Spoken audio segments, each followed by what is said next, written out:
众朋友好，欢迎收看中嘉新闻周报，我是李凡飞。高雄春季旅展正式开张，抢着在暑假的档期前最后一波清明连续假期的商机，国内外的旅游业者都祭出超低价优惠促销，想出国的民众荷包没失血。不过有国内的旅游业者坦言，在国外的低价竞争下，专攻本岛及离岛的旅宿业者未来将面临更严峻的生存战。最贵的住宿怎么办？住宿就我招待，好不好？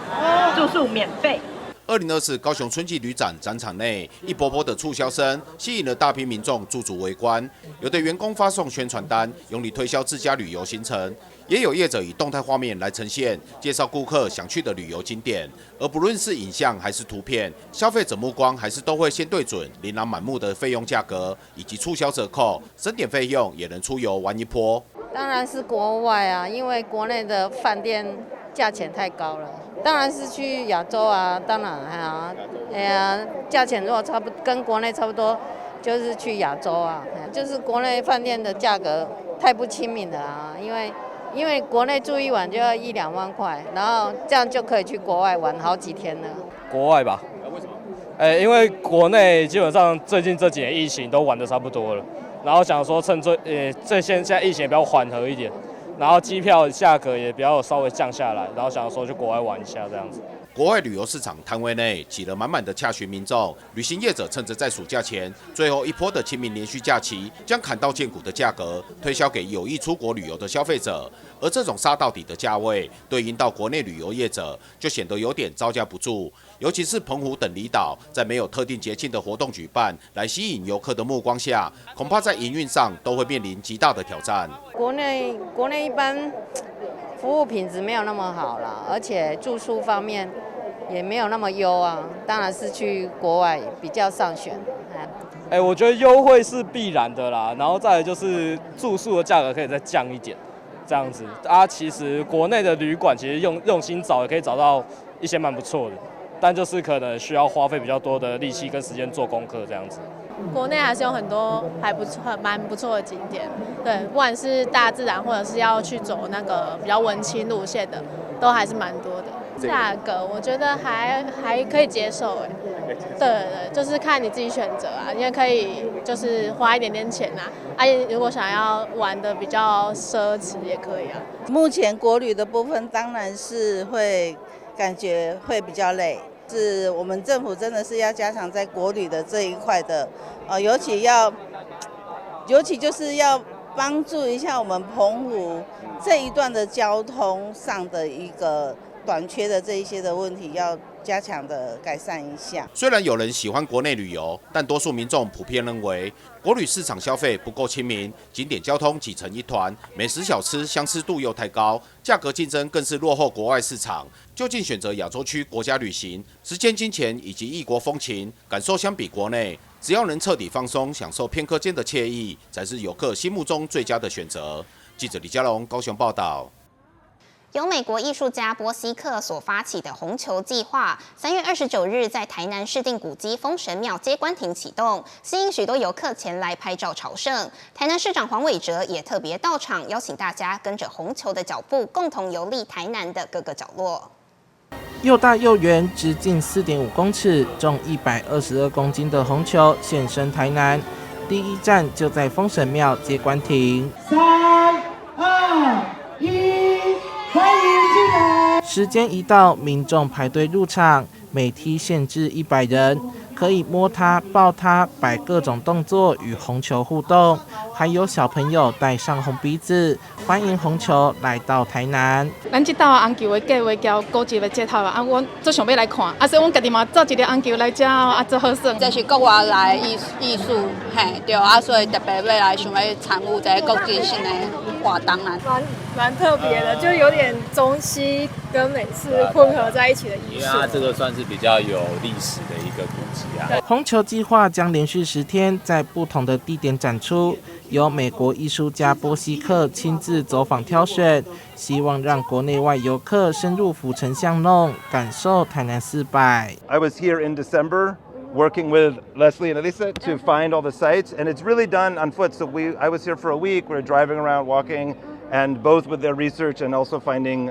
new ideas. And the sites have to be a reflection of both the history of the city, but also how the city is lived in today. 红球我们要跟文化相结合，你如果来到太空旷的地方，好像就风一吹就走了，就不好固定。那在城区里面，在历史街区里面，一方面跟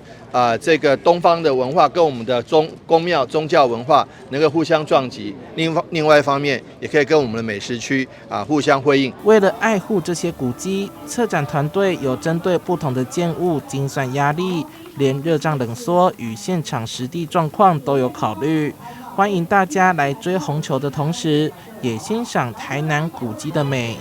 记者杨生怀谈的报道。桃园市政府自去年起推动 LDCT 免费肺癌筛检计划，找出了92人确诊肺癌，及早治疗。日前，市政府邀请受检民众分享心得，同时宣布今年持续扩大办理，还包含10年内2亲等内的血亲曾罹患乳癌者、新增的工业区工作10年以上的民众，以及居住在大型电厂周边高风险区域40岁以上的市民。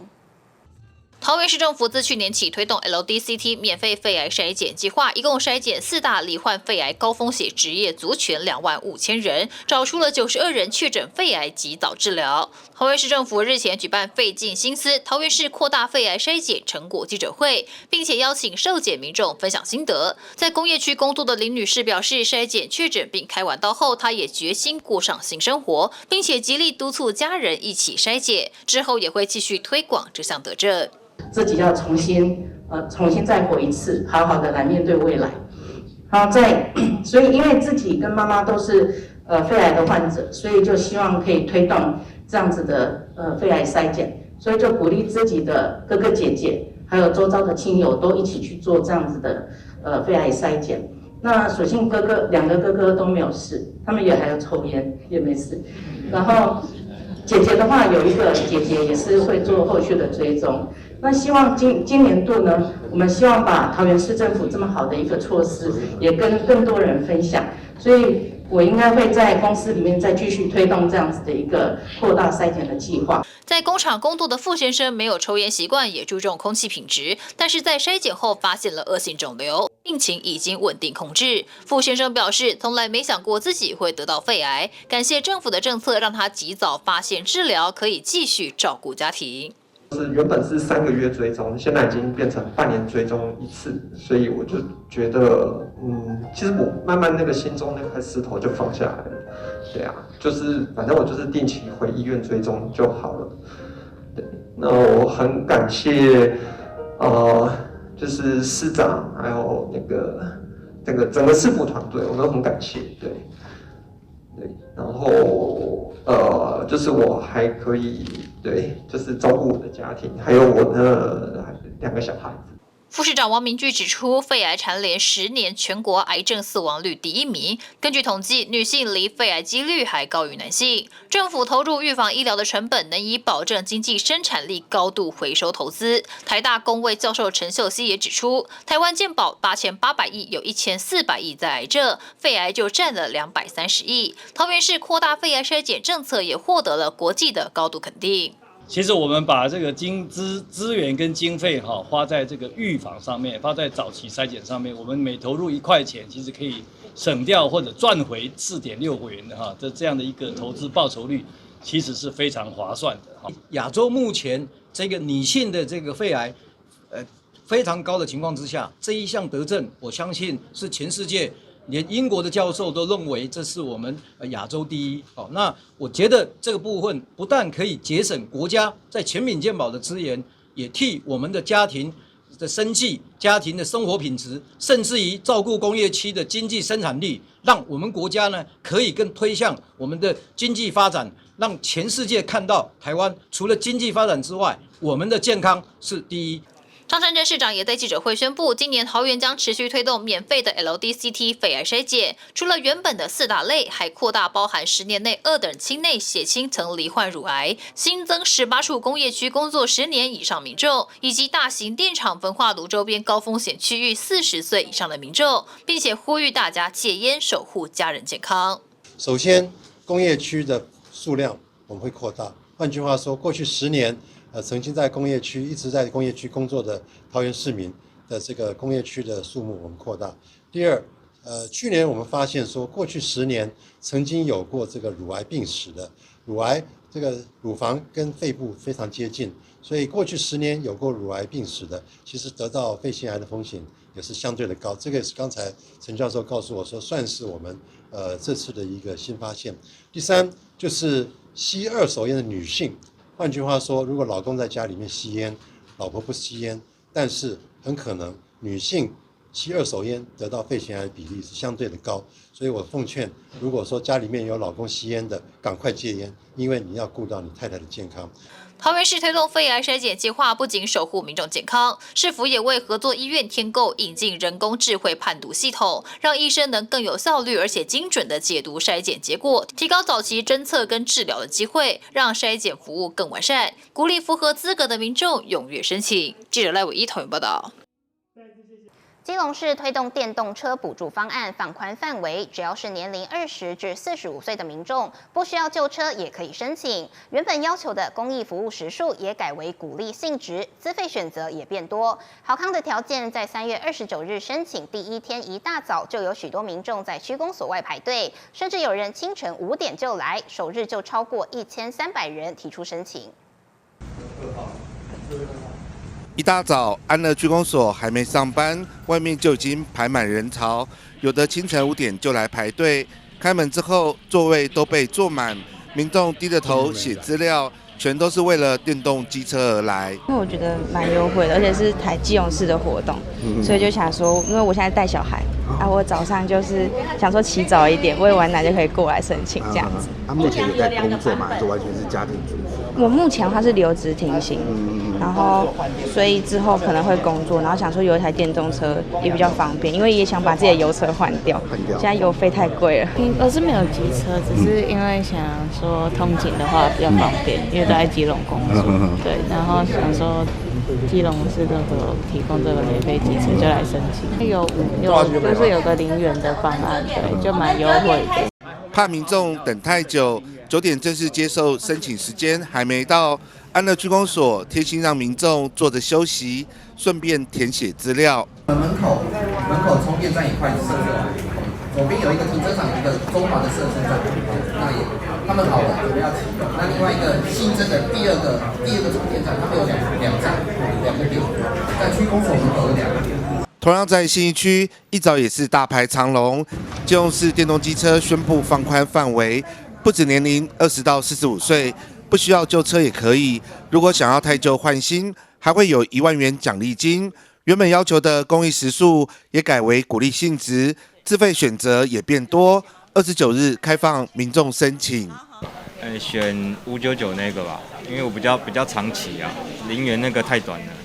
我们电动机车申请2.0的正式开跑的日子，那所谓的2.0的电动机车的政策是，其实零资费跟低资费其实是嘉惠更广大的青年好朋友。所谓的嘉惠更广大的青年好朋友，就是把我们的年龄放宽，20岁到45岁，只要有重型机车涉及基隆都可以来申请。现场排队民众有不少人误以为全部限额只有2000辆，担心申请不到，才会决定第一天就来排队。我们今天没有说建的上限，那唯独就是前100位有符合资格的，我们当场会送一顶蛮棒的安全帽。我们的新方案，有些民众比较不了解的就是资费的问题，0元跟那个299的一些方案，然后我们跟他解释，还有一个就是光捷跟中华林汽车的机车的差别，因为一个是如果你住公寓的话，就不方便选择这个华林机车，然后如果住公寓的就有建议他们要做光捷。还有一个就是如果他的骑的那个旅程数会比较高的话，就不建议用0元资费。此外，市政府还寄出了各区前100名提出申请就可以领取免费的安全帽，因此现场还是大排长龙。今天为什么这么多人来排队？其实是为了我们的安全帽来的。那前100名都可以来领取我们的免费的安全帽。那当然，今天的申请我认为是还算踊跃。那据我了解，已经应该有1100个左右的民众在今天提出申请。那我们今天收件后，也会陆续的来审核，然后呢，希望能够在一定的时间内提供给他们一台好的全新的电动机车。民众来汰旧，针对民众要来汰旧，我们也有提供汰旧换新的一个这样子的补助，然后我们也尽量鼓励大家来做公益，我们也会对他们的公益行为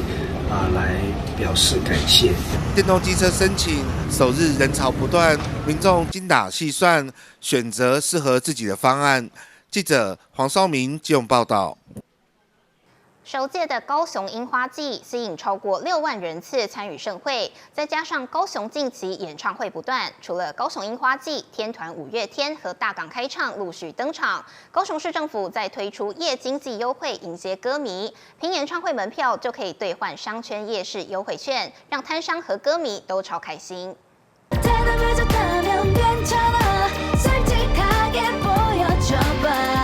首届高雄樱花季台日韩巨星云集，吸引超过6万人次的歌迷前来参与盛会。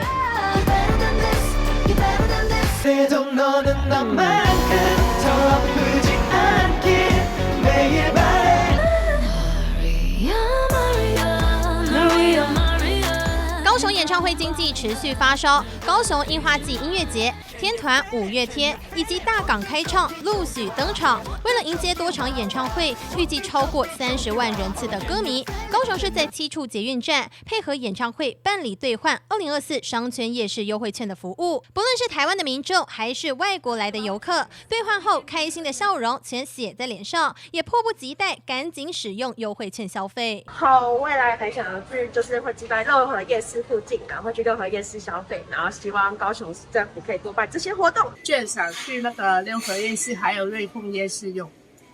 我觉得这个活动很好。So we decided to use this coupon for our dinner, and I'm very thankful Kaohsiung government to lend us to see the concert, and also we can use this coupon for our dinner. 演唱会吸引大量人潮，高雄市推出的好康，不只让兑换到优惠券的歌迷玩得更加尽兴，也让高雄在地不少的摊商自动开启演唱会模式，延长营业时间，整体生意大幅成长。商圈夜市优惠券的活动，至少替我们夜市达到了3成的业绩。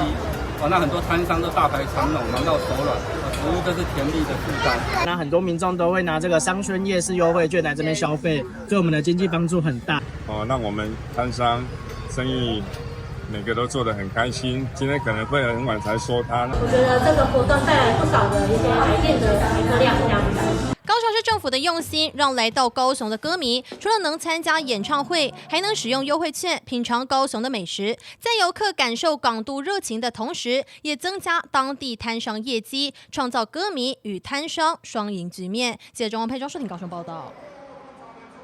近期台湾食安问题连环爆，前阵子的苏丹红危机也还没落幕。台南市政府除了积极查相关产品跟输入商之外，也邀请食品业者共同签署宣言，落实苏丹红的自主管理。而且南市府还推出苏丹红自主管理合格标章，以及本场所不提供不使用含苏丹红调味品的标章，希望从源头、市场到餐桌都能让大众安心消费。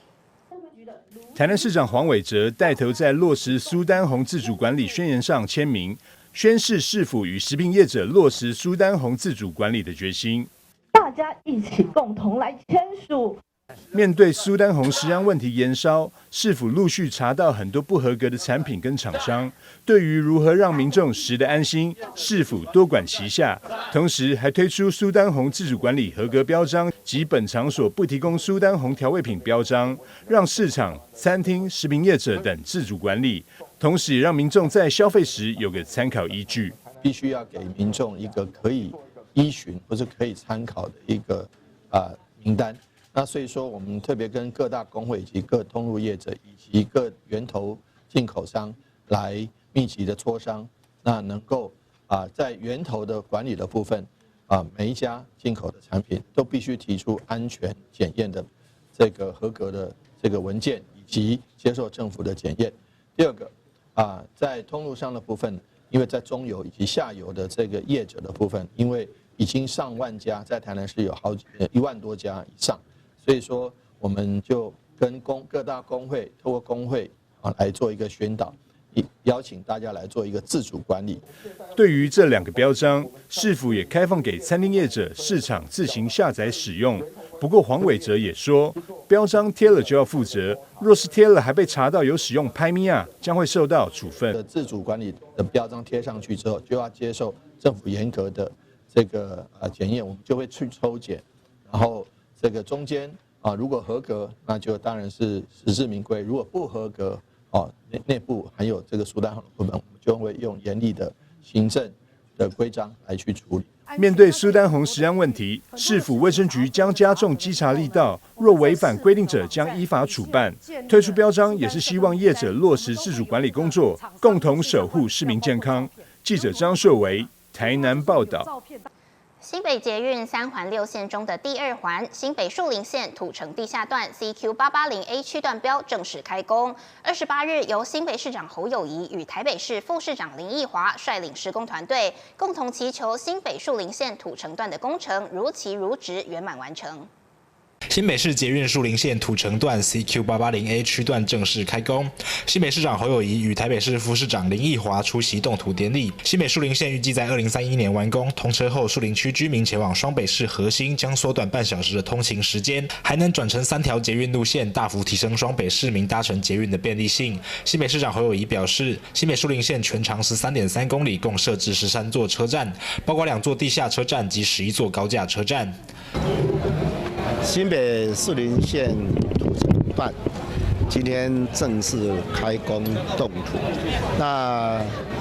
从我们新北树林段整体来说，我们有3个标，目前2个标已经开工动土，另外1个标就是土城的高架段。那土城高架段我们会先用预算增列以外，就同时招标，那采取保留结标的方式，能够尽速的来展现我们的快速的效率。侯友宜进一步表示，本次开工的树林线 CQ88A 区段是土城地下段工程，路线全长2.84公里，工程范围衔接万大中和线，在土城共设置2座地下车站及3段前盾隧道。更重要的，我们新北树林线的重要性是因为它衔接万大线以外，也衔接了这个板南线，还有到了回龙的地方的时候，又跟桃园中线、中和新芦线能够共构在一起。那这个部分除了让我们树林区到台北的整个捷运系统可以缩短半个小时，所以对我们整个新北跟台北的生活圈是一个非常重要的捷运路网。所以我们预计全力的快速的施作，我们会在2031年整个完成13.3公里及11座车站。新北捷运局表示，建构以新北市为中心的基北北桃都会生活圈，透过3环6线环状与辐射各条捷运路线，通达基北北桃各个地方，便利市民朋友的交通选择。记者也跟基新北采访报道。中华奥会举办2024第2届小小英雄运动会，邀请3到6岁的小小运动员种下奥运梦想的种子。台北市长蒋万安也说，有可能带2宝来参加，邀请家长们重视孩子的身心发展，让孩子在玩乐与运动中找到乐趣。我们会遵守约定。掌声鼓励！小小英雄们宣誓参加第2届小小英雄运动会，朝气十足的模样令人会心一笑。中华奥会5月11号到12号将在台北和平篮球馆举办运动会，邀请3到6岁的小朋友透过运动比赛，让家庭共创无可取代的欢乐回忆。小小英雄运动会，我个人有建议，从小爱运动的小孩，长大之后，他的抵抗力、免疫力确实比较好。经由这一个小小英雄运动会，能够让我们的小朋友从小养成运动的习惯，也进而能够关心我们所有的体育运动赛事，进而更能够学习这个运动的精神如何卓越、友谊、尊重、团结，所以一己数得。所以中华奥会认为说，小小英雄运动会是对整个小朋友未来的成长有很大的帮助。所以这一次是第2届的整个英雄运动会。下个礼拜，也就是1年1度的儿童节，待会也有一些儿童会做一些的表演。我在这里先预祝我们的儿童节快乐。另外，我想，体育署在关注幼儿的运动权方面，也希望能够透过运动，让我们的幼童能够学习到基础的一个运动的一个技巧，还有运动健康的一个知识，再将这些所学习到的一个技巧跟知识呢，加以应用，让这些幼童能够培养出规律运动的一个习惯。我想这个对于我们在强调幼儿运动权非常重要的一环。那另外，我想去年我们中华奥会首次举办这个小小英雄的运动会，那也就是我们当初的口号，就是幼儿版的奥运会幼儿版的奥运会。那深受我们小朋友还有家长热烈的回响跟支持。那今年奥会一样会邀请3岁到6岁的小朋友跟家长一起来参与，也希望透过这样的一个竞赛，让更快、更高、更强、更团结的奥林匹克的精神跟价值，能够深植在我们小朋友的心中。也希望能够透过这样的一个活动，来培养我们不管是小朋友还有大人的一个规律运动的习惯，也要借由所有的家长的参与，能够大手牵小手，大手牵小手，带动我们亲子运动的一个风气，能够打造一个爱运动、健康、热火的一个国家。最后，敬祝我们第2届的小小英雄运动会能够圆满顺利。台北市长蒋万安提到，运动会除了推广全民运动外，最重要的是期待家长们重视孩子的身心发展。他也会询问老婆是否带符合参赛资格的2宝一起参加。我想不只是大家看到在奥运会场上面，我们台湾的国手、优秀的选手站上国际舞台发光发热，而且我们希望将奥运的理念跟精神，还有推广基层运动向下扎根，所以我们向下再向下，小小英雄运动会，我知道好像是从3岁到6岁，很符合我的2宝，所以很希望也有这个机会在5月12到15号、14号，对不起，11、12这段期间举办小小英雄运动会。所以我们很欢迎所有的小朋友、爸爸妈妈、阿公阿嬷都可以一起来参加。大家不只是亲子同乐，而且最重要，我们希望孩子们从小培养运动的习惯。我觉得运动其实非常好因为它不只是锻炼健康，而且像这样的亲子运动也让整个家庭的感情更融洽。那我们也很希望能够让孩子有运动家的精神，胜不骄败不馁，而且在运动竞赛的过程当中，我们反而希望他可以受到一些挫折，也许他对成绩不满，竞赛的过程有时候表现不理想，但反而能够透过这样的低潮、挫折、失败，他能够反思，然后重新站起来，或者能够在心理上面做一些调试。我觉得让孩子从小到中学、青少年，甚至大学，我们不只是希望让他的心智上面能够更加的成熟、强壮，我们也希望能借这个机会，从小培养未来台湾最顶尖的运动人才，不只是在未来的职业赛事上面，甚至代表国家站上国际的比赛场上，都能够为国争光，成为台湾的骄傲。所以再一次的感谢有小小英雄运动会这样子的举办，所以我会尽量跟我太太协调，把孩子5月11、12 2天的时间空出来，然后带我们的2宝，然后身上背着3宝去参加，3宝大一点就可以参加，先来见习一下。中华奥会致力推动运动从小开始的理念，经过第1届的成功经验与广大回响，持续举办第2届，传递奥林匹克精神与价值。记者温俊台北报道。都市的角落里隐藏着许多米奇妙妙屋，也就是堆满杂物、脏乱不堪的房屋。不仅滋生蚊虫、散发恶臭，还可能成为治安的死角。而为了改善米奇妙妙屋的情况，地方政府普遍会强制将个案送医治疗。但这样的做法真的治本了吗？有没有侵犯个人权益的问题呢？引发各界的讨论。房子内外堆满杂物，靠近一点，还可以闻到周遭空气隐约飘散着一股浓浓异味。但门缝下，成群老鼠探头探脑，这种在市区角落中存在的现象，坊间给了一个昵称封号，叫做“米奇妙妙屋”。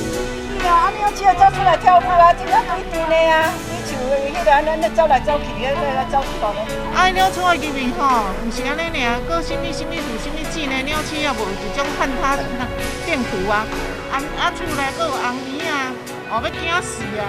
米奇屋就存在你我居住的邻里巷弄间，要不是家中杂物堆到放不下，溢出到室外，不然就是老鼠、蟑螂大量聚集，或是散发出的臭味，引起邻居关心注意，进而表达抗议，通报当地里长协助处理。而为了恶劣的卫生条件，恐衍生出传染病的散播，政府单位通常会先开单告发，进行罚锾。若情况再不改善，则会通过心理医师的现场评估判断，并依据精神卫生法将屋主强制送医治疗。那其实，在强制送医的部分大概依照精神卫生法它有相关的规范。在精神卫生法第48条里面就有提到，当如果这个精神病人他可能有出现一些像伤人、自伤、之余的一个状况那他碰到说这个他非管束他那没办法去维持他的一个生命身体的安全，或是预防他人的生命身体的安全这时候就可以去符合到需要做这个所谓强制送医的一个部分那其实，在精神疾病的一个范畴里面，其实蛮广的那其实临床上我们看到精神疾病它的一个range很大它有从很轻型的一些像焦虑啦、失眠一直到严重型的像视觉失调症等等这一类的它都算在精神疾病的范畴。其实如果它就有这些突兀的行为，那可能都是在家里面没有影响到外面那甚至也没有到很严重说有这些可能并没有滋生有传染病之余的话那基本上要启动这个强制送医是有困难的。那这时候我们大概可能会请看我们卫生局是社会局的部分来介入去关心。他如果有相关的精神疾病那我们卫生局这边是不是可以来协助有就医的可能性？清洁人员拼命清，屋主却在一旁拼命抢回垃圾。清洁人员用接力的方式把屋内的垃圾一箱箱的搬运出来。2起个案年龄都已超过半百，同样因为奇特的生活状况，家人都敬而远之，久而久之离群索居，鲜少与人互动，选择寄情于回收物资或是饲养猫鼠，却引来媒体社会的关注。地方政府一方面为了顺应民情，另一方面顾虑到环境卫生，通常选择将个案强制送医，并进行后续垃圾清除作业，但也导致个案居住在外的家人措手不及，对于强制送医的适用性法条也产生质疑。病人要强制安置，依照精神卫生法的规定，必须经过专科医生诊断为严重病人，并且启动紧急安置。首先呢，还需经过2位专科医师的强制鉴定，认为有强制住院的必要。另外还要经过审查会的审查，认为必要的时候才能够强制住院。所以那个病患并没有经过这些程序，因此他的强制安置程序是有瑕疵的。那另外呢，因为环保局进去清运垃圾，导致家属认为财物受有损害。如果家属果真能够证明有财物损害，当然可以要求赔偿。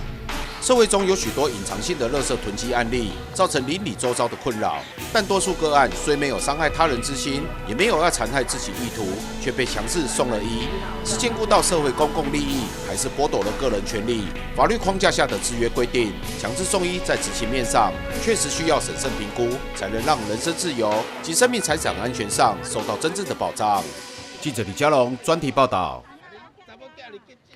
今年在台北国际书展的荷兰主题书展，3月14日起移师台南市图心总馆，以穿越时光维度荷兰文学地景特展风貌再现台南。书展将展出至4月28日，带领民众穿越时光，探索台荷400年的文化历史。1624到2024正好是近代历史上台湾与荷兰相遇400年的特别里程。在天时地利人和之下，台北国际书展的主题国荷兰馆也正式移师台南市立总图来展出。就因为台南和荷兰有很深的连结，不管是文学地景、儿童绘本，或是强调会场，全部都是用环保再生的布置，再凸显荷兰永续发展的多元价值。台南市副市长叶哲三也到场见证，为展览揭开序幕。1624年，荷兰来到台南，跟台南相遇了。那在他离开的这一段时间，其实我觉得有一个影响台南、影响台湾非常重要的事情，就是他把罗马拼音的方式带到了这个城市。让希腊雅语有了文字，我从这边开始回溯那一段历史，我觉得是非常非常具有教育性的。透过文化部、台北书展基金会、台南市政府以及策展单位荷兰建筑师事务所的合作，将台北国际书展在台南重现，让更多人认识荷兰的文化，开心享受阅读。台北国际书展第一次把主题国馆整个移到其他县市来移展哈，这是创举了哈。那当然也谢谢台南市政府还有团队的努力啊哈。那过去呢，我们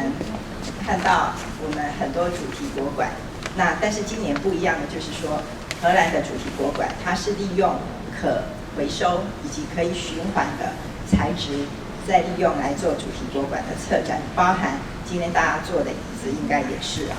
在地的政府都非常希望能够推展年轻人的阅读、小孩子的阅读。那我觉得用这个书展的延伸，再带到每一个市政府来再带到每一个地方来，这是一个非常好的 model。我相信就是说，在台湾各个年龄层的人走进来这里，他就会有一个不一样的体验。书展自即日起到4月28号为止，欢迎民众把握机会来感受台南和荷兰的历史、现在和未来。记者郭文吉台南报道。在全球气候剧烈变迁的情况下，水变得更加珍贵。为了呼吁民众珍惜水资源，台北市政府为工处花了2年的时间，将每日处理20万吨污水的内湖污水厂打造成全新的环境场域。透过影音互动与导览教学，让生硬的知识变成活泼有趣的游戏体验。透过镜头带您一起在可爱的吉祥物带领下来趟污水处理之旅。请接盘。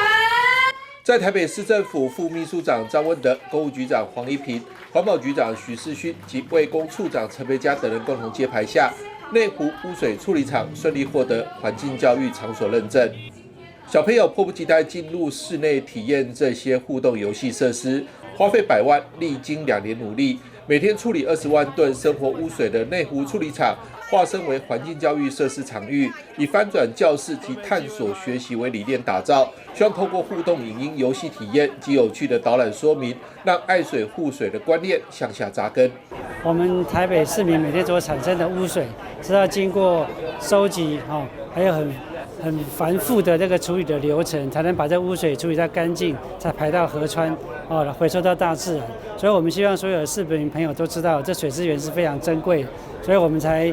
极力的去争取这个碳足迹的认证跟这个环境教育场址的认证，然后来落实的这个推广让这个教育可以从小扎根，让我们台北市甚至各县市的学生都可以透过这个环境场域的认识，让我们知道说怎么样去做好永续循环。为什么我们可以把这个不管是水体的污染量把它降低，减少这个制程中的所有的碳排，甚至我们还有一些好的副产品可以产出。这一个都是一个让我们在座的各位小朋友呢，可以从这个实际上的经验去认识到我们怎么样爱护地球，怎么样在过程中、生活中，我们让我们的所有的行为对地球的伤害尽量的降到最低。小朋友一站上去，荧幕就会出现该种营业场所的污水如何收集到污水厂，还有用手点选荧幕就可以看到生活中使用过的脏水到底跑到哪去。我们上厕所啊，或者是我们洗菜、洗碗，那洗剩下来这些脏的水或者是不干净的水，那会流到哪里？那我们主要的第一个互动装置就跟大家讲，平常生活中用到的水会流去哪里？那像这个部分呢，就是类似于我们的一些其他的一些事业用水，像是我们餐厅啊，或者是我们洗车场啊，或者是像是我们的一些大卖场，这些用下来剩下的水，那会流到哪里？那它可能会里面会有哪一些成分？那就由我们的这个第二个的互动设施来跟大家做介绍。卫工处还设计了可爱讨喜的吉祥物娃娃，透过动画带领小朋友了解污水厂如何让污水变干净，甚至还推出实体的小布偶送给小朋友作为鼓励。因为我们以前传统的环境教育就是用书本然后用宣导的方式，我们认为这样的方式比较生硬所以我们就导入互动式的多媒体设施还有一些影像，像是我们做了一个史威奇的吉祥物。那个就是书一举就是污水，它做成吉祥物。那吉祥物我们做成小布偶，那小朋友如果来这边参观，可以送给他一只小布偶带回去，他会有更有感觉，也更有认知之后，可以把这个认知化身为行动，然后落实到每天日常生活里面。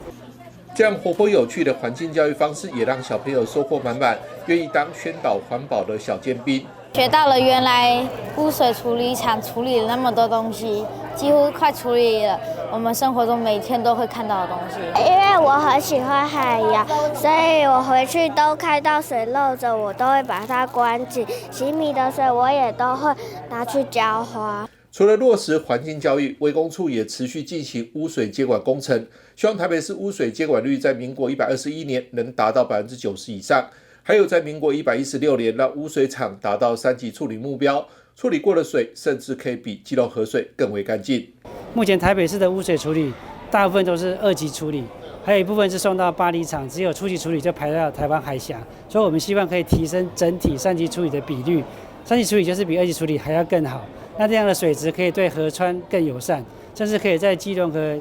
在枯水期的可以补助河川的基流量。然后部分呢可以回收到市区来，给市民朋友来做回收使用，这样就可以降低对自来水的依赖，这样不是对环境更友善、更永续吗？公务局长黄一平表示，全国目前77座民生污水处理厂中，有17座具有环境教育场所认证，有5座取得碳足迹标签认证。台北市迪化及内湖污水处理厂2项认证都有。内湖污水处理厂更是全国碳排放量最低的2级污水处理厂。台北市将持续推动节能减碳，为2050净零碳排贡献心力。记者张启腾台北报道。关于变老，您是如何看待的呢？高雄旗山区的一位美发师步入中年之后，反而开启他的斜杠人生。因为不舍剩下200多人的家乡小村庄，他担任社区摄影和社区的走读导览员，保留身影的同时，也让更多人认识这个纯客家文化的地方。另外，他还是个舞者。他的斜杠人生有哪些故事？带您走进旗山福安庄，一起去看看。读较好，买天赋上，嘛算后生的啦，因为那边拢老人家，后生的遐出去读书，阿哥的都中年的还在鼓励，也个给有书还生活。熟门熟路地穿梭在村里的门户，赤着脚感受土地的温情。这里是旗山地区唯一的纯客村庄——福安庄，旧名基油树下。邓富雄本业美发设计师，从城市回到这个只有200多人口的家乡。曾经他一心想离开这个生养他的地方，如今多年过去，看着逐渐凋零的山区小村，他想起热爱的摄影，决定用一次次快门为家乡留下身影。没想到这些照片成为基友树下社区发展协会申请文化补助、客委会计划等等重要的资料来源，也让他发掘照片的更多价值。一开始我就纯粹喜欢摄影而已，他们要写计划或者是要照片的时候，我才发现自己照片其实有功能的。以前就只知道去取景、拍很漂亮的风景啊、很漂亮的东西啊之类的，没有联想到其实我的作品里面，我觉得好像缺乏了人文。进入社区工作之后，我才发现很多东西就是因为你有了那个情感之后，所以在拍照才会注入一些自己想要的东西。然后有长期在外地，也许住了好几十年，可能也没有再回来了。然后就是偶尔的机缘下碰到，然后他们跟我说谢谢，我说喂，我怎么会跟我说谢谢嘞？然后他说谢谢让他看到他故乡的一面这样子，目前的状况这样子，我就觉得这样还蛮值得的这样。因为想拍出有温度的照片，带来更多影响力，邓富雄仔细钻研这里的历史，每一间房子、每一块砖瓦，他都如数家珍。因此，除了美发师、摄影师，他的斜杠人生不止于此，还兼社区走读老师。透过导览，让更多人认识这个朴实却饱含文化底蕴的村庄。说什么弘扬中华文化之类的这一些很励志，所以我们有得到那个社区楷模。对，我们之前有让老年人来那个就是走踏，然后猜猜看啦，像那些字不见的，然后猜猜是怎么字这样。你们两个一定没有听过，他绝对听过。他跟我同年龄层的，就是2个孩子恰恰好，1个孩子不嫌少。身兼多职的邓富雄，因为还得抽空处理社区大小事，得空时他会走进山林小溪，这是先祖翻山越岭开庄的古道，也是他一遍遍重新回味童年的时光隧道。这古道可以通到哪里？灵山，在我有印象中啊，就是在国小的时候，那时候有竹筏，然后枯水期的时候，我们其实不用做竹筏，枯水期的时候只要那个社溪就可以过来这边，礼拜六、礼拜天会跟着家人，然后坐着牛车过来这边耕作，然后，牛车上面就放了那些锅碗瓢盆这样子，那么我们就在这边中午就在这边煮，然后就直接就饮溪水，南子仙溪的溪水这样子煮中餐这样。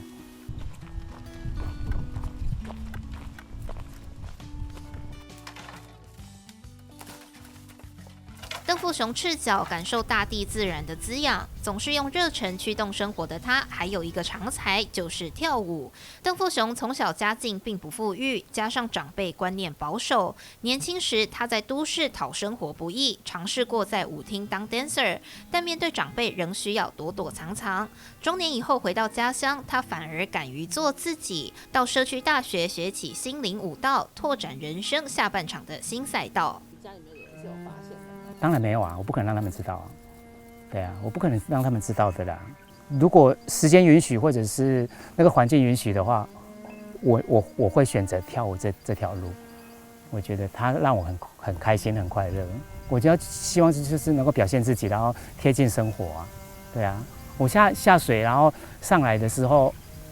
也会在泥巴里面打滚啊。对啊。谈起当初为何要离开，又为何要回来，邓富雄的人生底色就是随着困境转换思维。他不想后悔任何自己曾经做过的决定，也认为自然就是最好的。村庄的人一直在流失啊，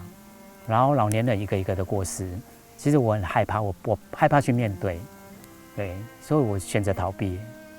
一般的人回来都是50岁、60岁，甚至于更老才回来，对啊，会来养老。然后身体状况也不好，然后在农村这种地方的生活机能又那么差，然后你加上年纪大，然后身体不健康来讲的话，那更不方便。对，所以我很庆幸我很早就回来了。村庄有时候做一些文史调查或者是什么的，然后他们说要找村庄的耆老，怎么会找我？为什么变耆老了？你会害怕自己变成耆老？不会，并不会。我觉得。表示说我有那个分量啊，这应该觉得自豪吧。年龄从长相跟外表是没有办法去更改啦，没错。可是我觉得我多了一股灵气，那是生活经验累积下来的，所以我怎么看我觉得都还蛮顺眼的啊，对啊。然后老不老那个是其次，是你们对我的看法。可是我心态我是觉得很年轻啊，年轻人可以做的事情我都可以做啊，对啊。心态不老才是最重要的。美发设计师、摄影师、社区走读文史工作，或是舞者，只要心态不老，年轻人能做的，他觉得自己也一样能做到。他自成一格的不老哲学，还会再继续蔓延绽放。记者李凡飞、潘志光高雄报道。现今讯息传播快速，真实性及正确性很难辨别。中嘉宽屏3冠王双子星特别前往中西区5条港里，带着最新的线上游戏，你搞懂了没？教导60位长辈何谓媒体识读。